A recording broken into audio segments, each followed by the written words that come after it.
Good morning, everyone. Today we are going to be talking about the recent Orlando police shooting downtown Orlando. This is going to be a difficult topic. It's going to have some graphic stuff going on if you're watching the body camera video. We're going to be breaking down what I think I'd call the militarization of the police force. I think our police force has gotten more and more militarized over the span of time. We're going to see evidence of that in the body camera video of this shooting. You may or may not know, it was a few days ago, I guess a little while ago when the shooting took place, but the bike patrol officers downtown Orlando rolled up. We're doing a drug investigation on a person that was sitting in the car. And within a minute of getting on scene, they already had shots fired, one shot into him, and he passed away. The city of Orlando didn't release the body camera footage right away. They held off on it. I've got a website, or not a website, a YouTube video. Let me change over here and share the screen somewhat different way. Hopefully everybody's doing good as I'm getting this situated. This is the body camera video. If you haven't seen it, go ahead, check in with where you're watching from. And then if you can confirm everything's good with the audio and video, that'd be super awesome. I'm going to hit play on a few seconds of this to get you guys in the same sheet of music with where we're at. And what we do is... Yo, turn off the car. Turn it off. Yeah, it's in your hand, right there. Yes, sir. Okay, in this hand and that hand. My bad. Now, give me that. Give me the other one and put your hands on the steering wheel right now. My bad. Don't move. Okay, it's going to go sideways here in a second. We have the officer give the instructions, don't move. And we're going to dive into this even further. So we'll watch more of the body camera in a few minutes. But that's what we have laid out as the investigation so far. And I've got a little bit more information on what's going on with these officers, because these are bike patrol officers. And if you didn't know, you're watching this live stream, so you're probably watching my content before, but I'm a criminal defense attorney and former cop. And I wasn't ever really a big drug guy. I was more of a DUI cop, worked for the FHP and the Orange County Sheriff's Office. And I've been teaching the academy since like 2009. So, I mean, I have quite a bit of experience working with the Orlando Police Department in a secondary role. And these bike patrol guys are generally known as pretty aggressive. And that downtown area gets to be a lot of bar fights at night. And officers get assigned to this. They can probably, they're more on the tactical side than they are on the community policing side. Let's just say that. And if we look into this officer's background and in his arrest, we'll see. I'm pulling this up right now. I just made a. Let me backtrack for 1 second, explain what's going on. Okay. So as part of my job as a criminal defense attorney, I review all the arrest stats coming out every week. And so when this body camera footage came out and preparing for this live stream, I've downloaded this officer's arrest statistics for the past year. So all of his cases that have a disposition, I'm able to pull up. And I'm going to pull that up right now if you give me 1 second. Maybe. Shared. Where's recent documents? Man, I can't. I'm not looking for a template. Sheets.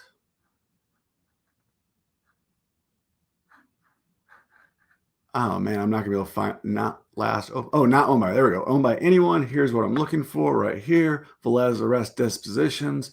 Hopefully, all right. There we go. Good. So I'm now sharing with the audience a printout or Excel spreadsheet of all of Officer Velez's arrests. And there's some pretty interesting statistic when it comes up with this. And I've already kind of showed it, maybe kind of looked at it in advance, but you probably haven't a chance to really formulate an opinion about this yet, because I really haven't told you what to look for. Oh, maybe I'll share larger screen. Oh, I see comments come through. I'm ignoring you guys. All right, Florida looking good. Scotland, audio and video good. Audio's good. Watching Ocala, hey, Ocala. Oakland, Orlando, Florida, fine. Great. So check this out. So you'll see that column that's highlighted. That's this officer. He's working for the Orlando Police Department. These are only cases that have an actual disposition associated with it. So that means the case is closed.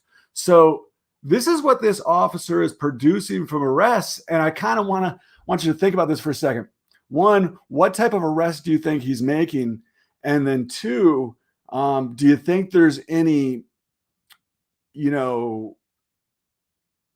issues with race or gender or charges or anything of interest that you think might pop up with this guy? And right now on the screen, I can see one thing in this column right here, and this is the arrest or the address of all the people who were arrested. And if you look through this, I'm trying to filter so I can sort these. Here we go. So if we look through this, I blocked out the addresses so you can't pull it up, but you have 3471, that's Claremont, 32805, that's generally a minority area town, lower socioeconomic, and the rest of these are general delivery. Now, what does that mean, general delivery? That generally means they're homeless.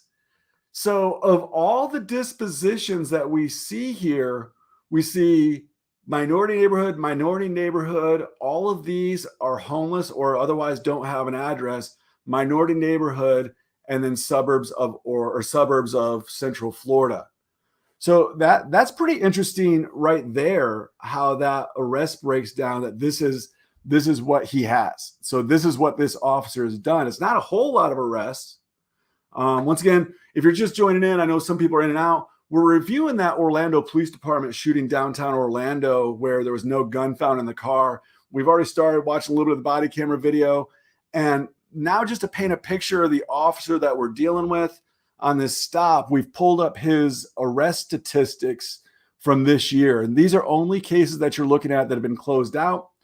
And so here you see he's only had a couple attorneys. Jerry Jenkins, that's an attorney that's been hired on one of these defendants' cases. You'll know him. He's been previously on this. I've done interviews with him. But look at this. So we got almost all felony charges, almost all felony. But look at this race right here. Of all the people that he's arrested, all of them have been black, except for two of them have been white. And the one that was white was from the suburbs. He was charged with a felony, and so was the other. And what do you know? So here's the two white people. No action taken, adjudication withheld. Just about everybody else is adjudicated guilty. Crazy. Confinement. So here's the disposition dates. So this shows you from April, March, April, May, June. So here's the term of jail that these people were all sentenced to: 160 days for possession of cocaine, 125 days, and so forth, going down. And here's the charges. Yeah, I think we just said that. Here's another interesting fact is the defendant's age. So low of 28 and a high of 71. 71-year-old dude, possessing cocaine. I'm going to put a link to this Google Sheets in the description of the notes, actually. You could actually pull these stats yourself. And if you look at this far column right here, you'll see the case number. If you go to the Orange County Clerk of Court's website and you, anyone with link, copy link. I don't know exactly where to share this at. Do I put it in the comments here? Okay. So there, I just shared that document with you guys. If you want to review it on your own, you might find some more interesting information out of it. And like I said, under column A is all the case numbers. I'll highlight that in yellow. And if you go to myorangeclerk.com and you type any of those case numbers, I guess we'll just pick one right here, a random one. Type in any of those case numbers into this block right here. Then you can actually pull up that police report and see what was all about or see what happened in the case. So let you do your own research if you want to on that. Also interesting if, let me do that. Let me add the My Orange Clerk website too in the comments. All right, myorangeclerk.com. All right, everybody. I appreciate you joining me this Saturday morning. Got my 4-mile run in early this morning. Hopefully, you got your exercise and already have your coffee in hand. I want to change gears for a second and look at this from a slightly different perspective. I've got this body camera video shared in video editing software in Adobe Premiere Pro. And that's the software that I use when I edit these YouTube videos. And I also use this software when I'm breaking down my cases. So for instance, what I've done here is on the screen, we have 3 separate officers involved in this shooting scenario. And the shooting officer, this is his body camera here. The stopping officer, the original stopping officer that initiated the contact, his information is right here in the top right. And this guy's just here after the fact. Now, if you're not familiar with how video editing software works, this is our display screen. And down here, we have the separate tracks. This bottom half right here is all the audio components. And these top 3 lines right here is the actual body cam. So this body camera right here, you'll see is the backup officer. And it disappears. See how, because I came off of this, it's no longer on the screen. So this line represents where we're at. And you can actually see that on the bottom here, we're lined up with the audio as well. So you'll see these bumps are relatively consistent along the way, which means that we have it synced appropriately. Now, here's what I don't know. So hey, Sean, good question. Can I pull that for any police department? So yeah, Florida has broad public records. And so public records laws. And so you could submit public records requests. It's probably not as easy just to pull it like that. I have some special access. I've been maintaining this data for a little while. So anyways, let's get back in the video. And I want to break down something here from the start. So we're watching, this is the officer that's involved in the shooting. But if you notice, the stopping officer is already at the driver's side. He's already approaching. He's making his initial approach. And this is the backup officer right here in the corner on the bicycle. He's just now riding into screen. Now, the way these officers work, I can't overexpress to tell you that these people are hunting. I mean, there is a strategic aspect of this. They're on bikes and they're going after people trying to catch them off guard.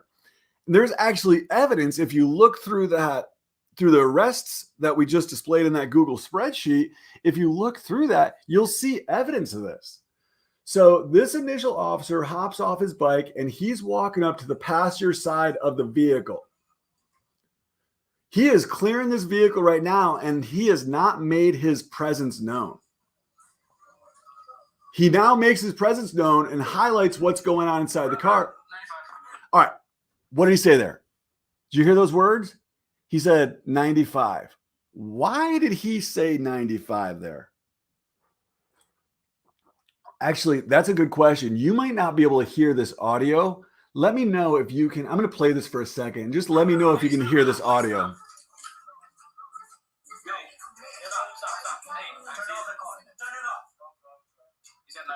Hey, are you able to hear that audio coming through there? That's a question I have. I know that sometimes it will share when I'm doing a YouTube video, but the audio won't necessarily share if I'm doing it through this way. So let me know down in the comments.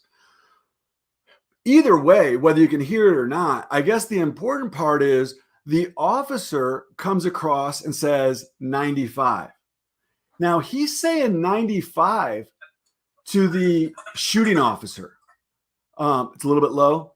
Okay. Yeah. I don't know if it's going to be shared properly. So I'll just edit it. Thanks. I appreciate it, GTI. So Signal 95 is code in, I think, all throughout Florida for drugs. So that's a code. 1995 would be a misdemeanor drug arrest. Signal 95 is a drug. marijuana, cocaine, whatever. So the officer walks up on this car, being covert, having his flashlight off, gets a view inside the car, and then hits his spotlight, catching the occupants of the vehicle off guard. That's his plan. That's the plan, to catch them off guard. And so when he spots that spotlight, he sees drugs. I think it's probably marijuana. And he announces over the roof of the car, 95.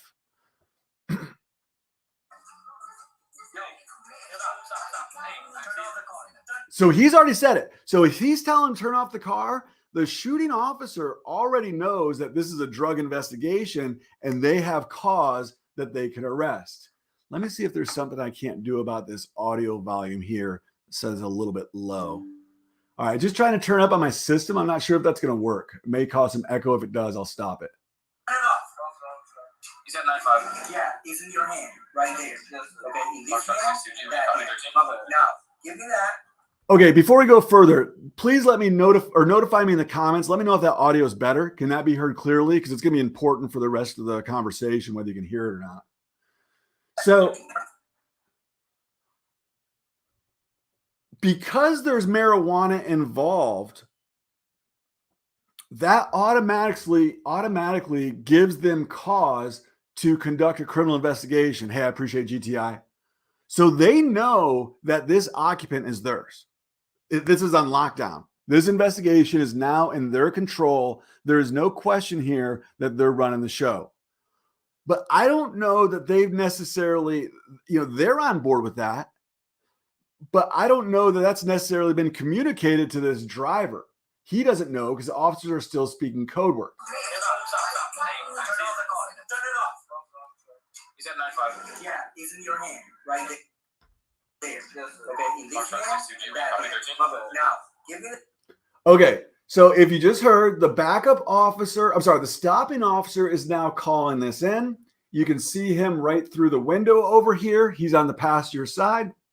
And the shooting officer is now taking, it looks like a tinfoil bag of maybe a little bit of weed. I'm not sure exactly what that is. So let's continue on. Give me the other one and put your hands on the steering wheel right now. Gonna be a Robinson and Orange. Don't move. Okay, you saw that? Don't move. Now, if there's anything that this officer did right, it's right here. He is very clear and very articulate in his words. And in fact, if you look at this backup officer's camera, I think I can zoom in on that. Let me do that real quick. So I'm going to scale that up and zoom in. Where does that go across that? I think it's right here. Don't move. All right. He got the voice articulation as well as the lip reading thing going on. He has everything needed right there. So definitely clear communication. Now look at that. Okay. So the stopping officer is now putting away his asp. Now, I don't know if you ever mess with the asp, but asps are the expandable batons. And when you collapse them down, you have to hit them hard against the pavement straight down. And oftentimes they don't collapse on the first time. You got to hit it a couple different times. Okay, so why does he have his asp out? Because he's making tactical approach to this vehicle. He's making approach to this vehicle knowing that he's walking up on potentially a crime in progress. And so he has his flashlight in one hand and his expandable baton in the other, and he's ready to break out that window in a moment's notice. This is hardly like the community policing patrol. These guys are ready to go, and it's almost like a team of velociraptors. They're coordinated. The one officer, the initial stopping officer, he rode his bicycle. If we backtrack up through here. So he rides his bicycle up out in front, identifies high target areas or high target cars. Hey, that car is, as you're driving a bike up and down these rows of parked cars, you're looking for heads. And you're probably looking for 5 or 6 different types of criminal activities. Hey, Ben, I appreciate it, man. I think that's my first super chat ever. So muchas gracias, my friend. Muchas gracias. Oh, let me share that again. Awesome. So yeah, so he's proactively going down this look right here. Right, let me show you. So this, I think it's this. Let me zoom it in. Yeah. So, oh nope, that's the wrong one. So it must be this one. So this officer right here is the stopping officer. He is proactively riding his bicycle up and down this row of traffic right here, looking inside these vehicles and looking for probably 10 to 12, 15 different characteristics of criminal behavior, potential criminal behavior. Not necessarily that is criminal behavior, but something that looks interesting. They're trying to get into something. They're a team of guys that have been told, go out and get drugs and guns off the street. Make it happen. So as this guy's driving up down the road or up the road on his bicycle, he sees this car. He parks his bicycle in a concealed location and then walks up on the car while the guy's jamming out to music. Now, don't forget, we're downtown Orlando, so it's a little bit of chaos going on. There's people out on the streets. There's music going on. There's all kinds of stuff that's going on in the background. So it's a lot of distraction. And who knows if this guy's been drinking? You know, that's what a lot of people are doing down there. So as he approaches this car, he has his asp out in hand, prepared to go. Look at this. He's sneaking and peeking. He doesn't turn on his flashlight yet. No flashlight. He is in the car, looking in the car. Boom. Now we have a flashlight, and he has him caught red-handed with a little bit of weed in his hand. He says 95 right there. This guy's attention is fully over here, allowing the shooting officer to put himself in better position. That announcement of 95 lets all three, or the other two, there's three total officers, but it lets the other two officers understand the circumstances of the stop. Okay, so let's bring that down to a normal level of zoom. And we'll move that back over. So now this is all timed where this, this is all linked up where everybody's in these proper positions.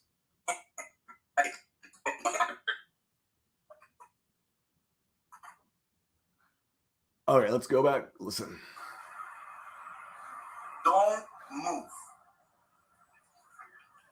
Okay, there he is. Here we are collapsing the asp. You'll notice. How do I say this? There has to be a transition point between the two officers. So the stopping officer took control and he's primary, but he's got to relinquish control over the guy on the shooter that's on the driver's side. And so that's about to take place. But the stopping officer doesn't want the shooting officer to take over the investigation until such point in time as he's ready. Because the stopping officer is about to become the cover officer. We talk about this idea of contact and cover. If you have any military background or military training, you'll understand this. So you have one officer that's doing the communication. That's the contact officer. The other officer is just strictly there for backup. And so the stopping officer is now preparing this transition so he can take a backup role. All right. He's trying to get it away. Now, he said there, on you.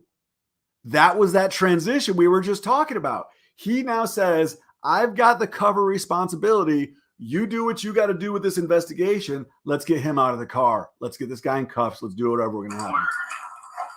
So he says on you, the shooting officer opens up the car door. But if you notice, the stopping officer fumbled with his asp. And because he fumbled with his asp, he's still putting it away and is not maintaining his responsibilities as the cover officer. I'm not being critical here of this officer. I'm not attacking that. It's just the way it goes. But it didn't get put away. And so now his responsibility as the coverage guy is not being maintained. I don't know if our shooting officer recognized that or not. Put your hands on the steering wheel. Put your hands on the steering wheel. And let's see what we can see. I think we got the right thing highlighted. Put your hands on the steering wheel. And now this is from our stopping officer's vantage point. We have the young man. It looks like he grabbed a cigar or something. I got to mute that sound because that's a little bit annoying. Too much noise.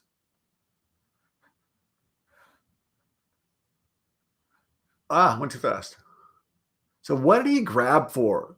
So put your hands on the wheel, stop moving. He puts his arm down, showing his hands.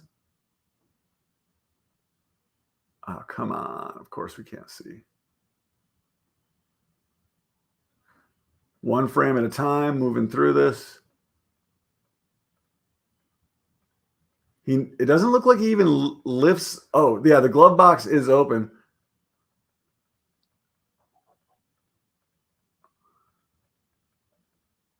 What does he put in there? Is he dropping something or is he pulling something out?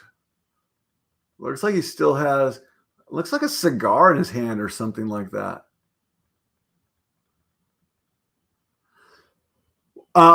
It doesn't show it here, but the shooting officer doesn't pull his gun out until after the rounds are fired. I think it's one round that was fired.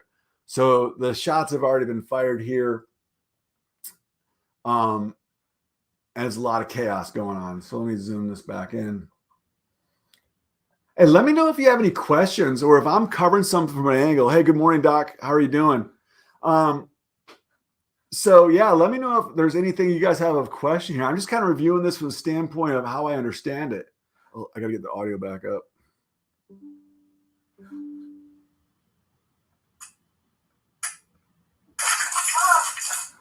All right, obviously we're on YouTube. I don't want to focus too much on the exact spot, and out of respect, I don't want to focus on this exact spot of the death. So we are retreating.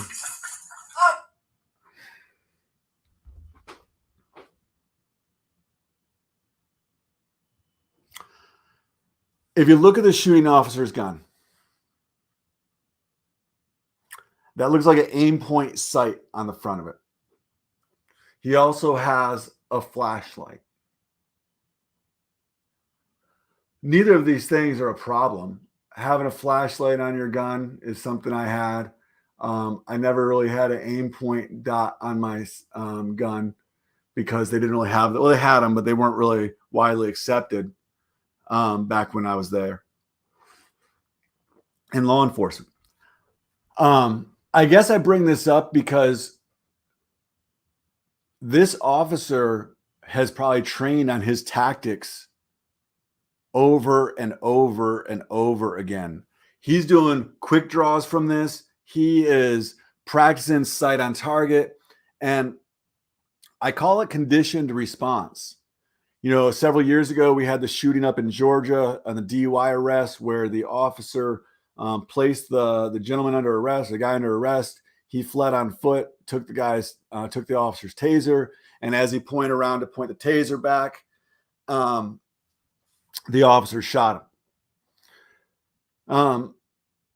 That I called a conditioned response. Hey, good morning, Australia. Wow, good day. So when the officer in that Georgia case got a taser pointed at him, I was trained that if somebody points a taser at you, that's a deadly force scenario and that you automatically pull the trigger without thought. A conditioned response.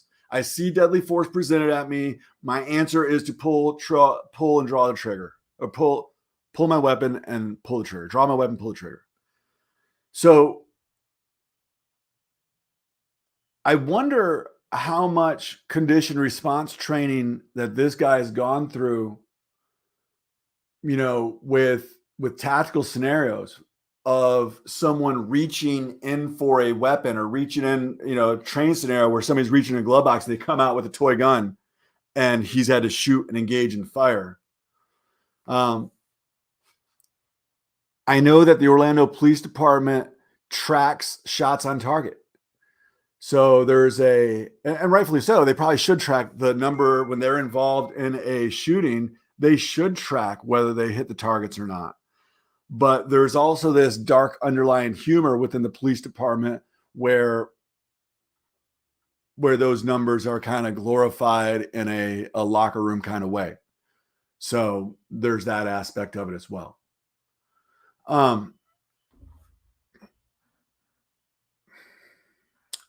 What else do we have here? I really want to commend this stopping officer. Of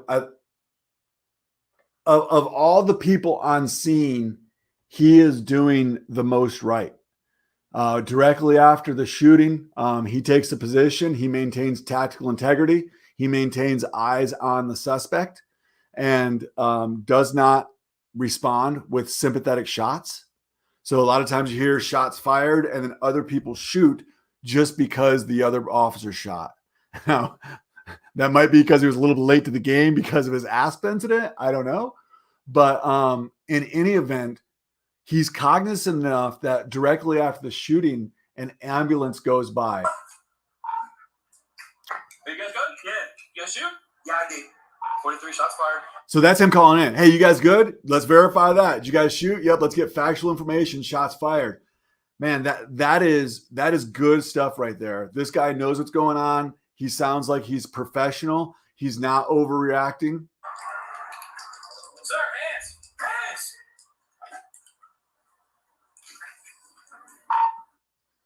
So look at the bikes. The bikes are stopped short of the guy's car. We're at the silver car. So here's a silver car right here. This is them stopped short of the silver car because of the tactical. They want to be covert on their approach. And you'll see here's an ambulance coming by. So as this ambulance is coming up the road, you'll see it right here in a second. Watch this stopping officer. Foxtrot 6-2. So this guy, he's saying, yo, yo, yo. He's screaming at this ambulance. So he tried to flag him down, but it's just not happening. Hey, come on.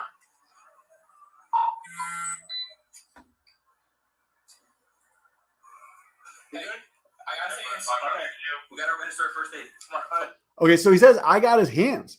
I've got his hands. That's a visual. I've got his hands visually cleared. So Let's go. Come on. you got to render first aid. Come on. Minister A. So I got his hands. You're good.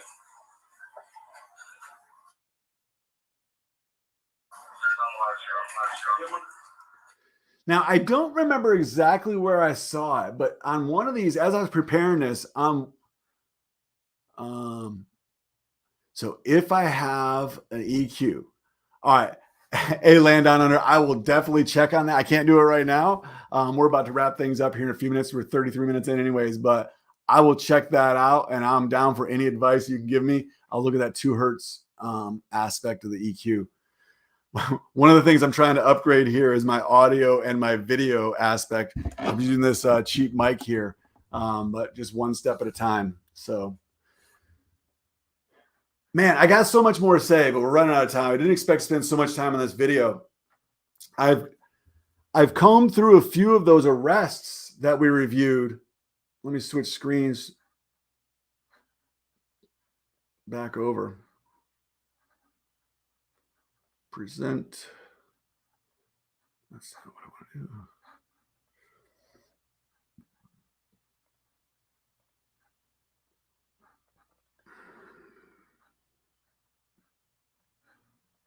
Here we go. So I've shared a link to this Google Sheet down in the comments here, and you can actually pull up any one of these cases, and I have pulled up a few. So it seems to me that Officer Velez is one of these officers that's kind of always been assigned to these tactical takedown type arrests or type teams. He's always worked with undercover units and undercover cars, and really using this approach of stalking your prey, approaching them blindsided, catch them off guard, and taking advantage of that situation. So this is the type of police work that he knows. And we talked about on these arrest reports, the stats here, something you'll notice is that there's no traffic tickets. This includes like everything this guy's done. So he's never written a speeding ticket that's had a disposition. He doesn't write, like he doesn't do crash reports or doesn't.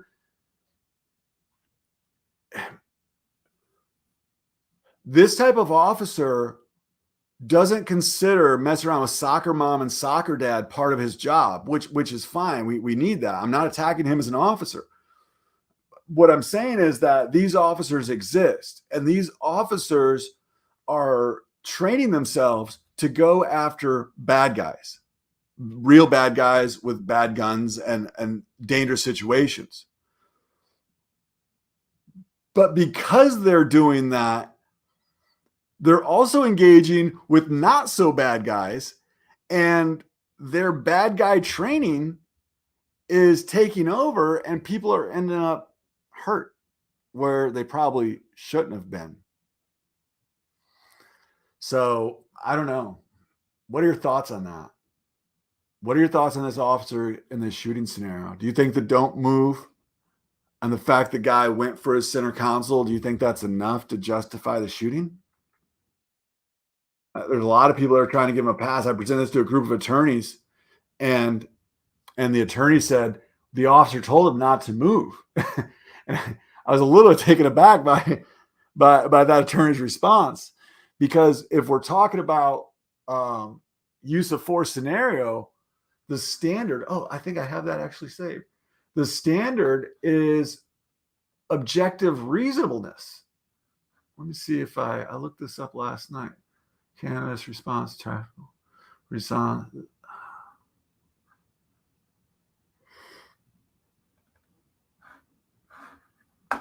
Yeah, let me see if I can't share this screen here. It's the Orlando Police Department response to resistance apprehension form.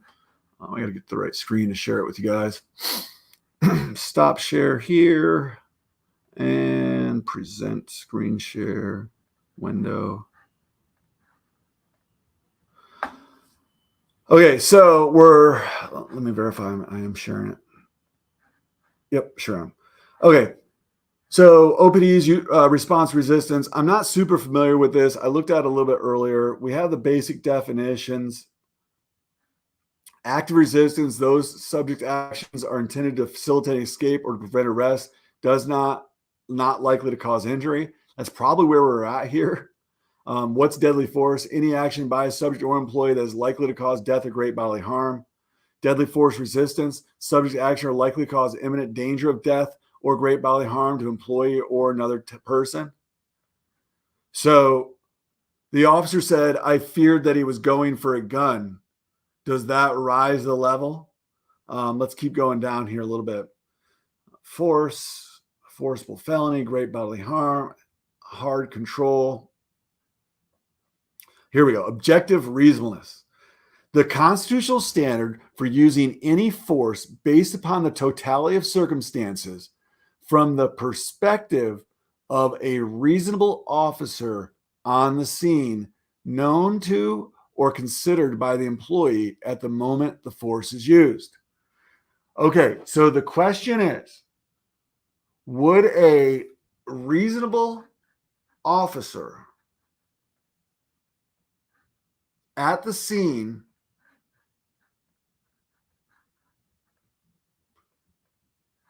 in this scenario, when facing this guy going for his center console,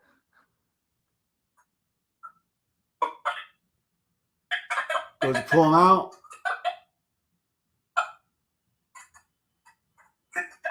Oh, that's before though. Sorry, I was literally going to do CPR. All right. So you tell me at what point a reasonable officer would fear imminent death. So this officer's viewpoint, both of these officers are only able to see the backside. They are not able to see this defendant's right hand. So from an objective standpoint, objectively, they are not perceiving deadly force because they can't see it right here. All right. He never objectively sees deadly force. And then we have shot fired.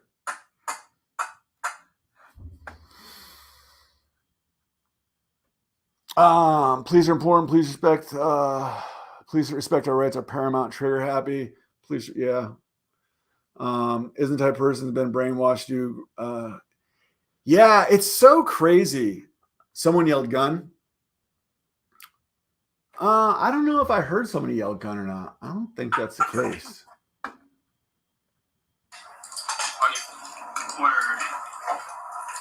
Put your hands on the steering wheel. Put your hands on the steering wheel. Yeah, I put your hands on the steering wheel. Maybe there was a gun in there. I don't know.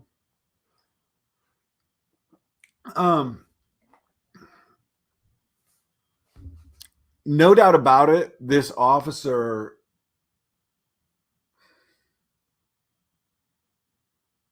didn't want to hurt anyone. But it's almost as if his tactical training was more in depth than his courage. You know, he had a conditioned response to pull out. And I tell you, I've been right there. I mean, literally, I can't tell you the number of hours I've spent drawing my gun from my holster just so the tip of the barrel would clear, and I would transition the firearm so that I would pull it up so the pistol would clear, and I would transition the firearm right here so that as I'm punching out on a target, I could put rounds down range. And if I'm doing proper trigger staging, by the time I'm on target, I have my sight picture lined up and I'm pulling the trigger. I mean, I wasn't anything crazy, but if you put a motivated, like, tactician, I guess, like a SWAT guy or a motivated guy who's watched too many cop shows, and you give him some guns, you give him some training, you give him free realm, and you tell him, hey, go out there and find something to go after, they're going to do it. They're going to do it, and they're going to do it effectively. And there is no doubt about it. It's just like hunting. So I guess the question is, do we want the militarization of our police force such that we have this? This officer doesn't ever write traffic tickets. He would never mess around with a otherwise law-abiding citizen, you know, but for this guy rolling weed in the parking lot or whatever he's doing, the weed in the car, whatever. I think it's minor. I'm not shifting blame to him. My point is, this officer isn't going after 99% of the population. He's going after the 1% of the bad people. Is that what we want our cops doing? Or do we want our cops to be more balanced? You know, this guy's never written a speeding ticket, or we don't have any dispositions for any speeding tickets for the past year. That's crazy. Like, you haven't written one traffic ticket. So if you look in that, what I share in the screen or in the comments, I'll go back to it real quick. Then I'm gonna hop off here in a couple minutes. I also have in here Officer, I think, Shoney's information. It would be interesting to see both of them together. I lifted that, so let me hit it again. Well, maybe I didn't put it in here. I guess I didn't.